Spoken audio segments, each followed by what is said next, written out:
मनमोहित एक राजकुमार की कहानी। बहुत पुरानी बात है। मिथिलावती नगरी में धर्मानंद नाम का एक राजा उस नगरी का राज करता था। उसके राज्य में कोई गलत फैसला नहीं होता था। राजा जो भी फैसला करते थे अपनी प्रजा के हित में ही करते थे। कई लोग दूर दूर से राजा के पास न्याय कराने आते थे, लेकिन कोई भी अपने न्याय के प्रति निराश होकर वापस नहीं गया। सभी राजा को बड़े दिल से दुआएं देकर जाते थे। राजा उन्हें एक परिवार की तरह प्यार देते थे। राजा का एक बेटा भी था जिसका नाम नंदन था। वो अब विवाह के योग्य हो गया था और राजा को उसकी बहुत चिंता रहती थी। राजा उसकी शादी ऐसी लड़की से करना चाहता था जो अच्छे संस्कारों वाली और राजकुमारी हो। राजकुमार के लिए ऐसी ही शादी के बहुत सारे रिश्ते आते थे, लेकिन राजकुमार मना कर देता था। राजकुमार अभी इन सभी से दूर रहना चाहते थे। राजकुमार को शादी के बारे में इस समय कोई मोह नहीं था। राजा जब राजकुमार के सामने उसकी शादी की बात छेड़ते थे तो राजकुमार तुरंत राजमहल से बाहर निकल जाता था। वह उनकी बातों को सुनने का इच्छुक नहीं था।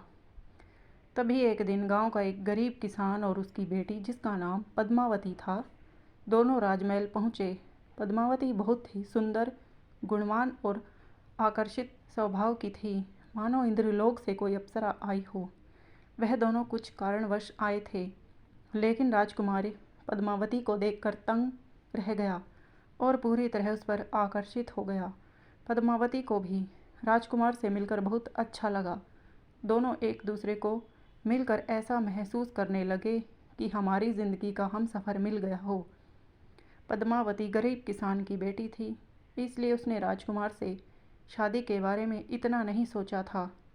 उसको पता था कि यह नहीं हो सकता। राजकुमार कितने बड़े इंसान हैं। वह एक राजा का बेटा है और मैं एक किसान की बेटी हूँ। हमारी इतनी हैसियत नहीं कि हम राजकुमार के साथ रह सकें। कुछ समय बाद किसान और पद्मावती अपने गांव की ओर वापस चले गए। पद्मावती से मिलने के बाद राजकुमार पूरी तरह बदल चुका था।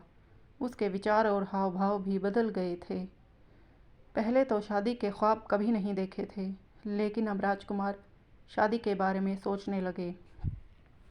जब यह बात राजा को पता चली तो उस राजा ने इनकार कर दिया, क्योंकि राजा राजकुमार की शादी एक राजकुमारी से करना चाहता था और पद्मावती किसान की बेटी थी। राजा के मना करने पर राजकुमार बहुत चिंतित थे, उदास रहने लगे। राजा ने राजकुमार की खुशी से बढ़कर कुछ नहीं था। राजा अपने बेटे को उदास और इस हालत में नहीं देख सके और राजकुमार से पद्मावती की शादी के लिए हाँ कर दी। राजा ने हाँ करते ही राजकुमार की खुश की बहार उठ गई। वह इतने खुश थे कि शायद कभी हुए होंगे। तभी राजा ने अपने मंत्रियों को आदेश दिया और पद्मावती और उसके पिता को बुलवाकर राजकुमार और पद्मावती दोनों की शादी करवा दी। राजकुमार और पद्मावती एक दूसरे के साथ बहुत खुश थे। उन्हें खुश देखकर पिता को भी बहुत अच्छा लगा।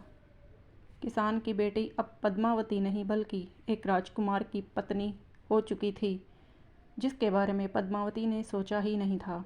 किस्मत कब रंग बदल दे कुछ पता नहीं चलता। कहाँ एक गरीब किसान की बेटी और कहाँ एक राजकुमार की पत्नी। कहानी हमें यह सिखाती है कि किस्मत कब क्या कर जाती है कुछ कह नहीं सकते हैं। जो हम सोच भी नहीं सकते वह मिल सकता है।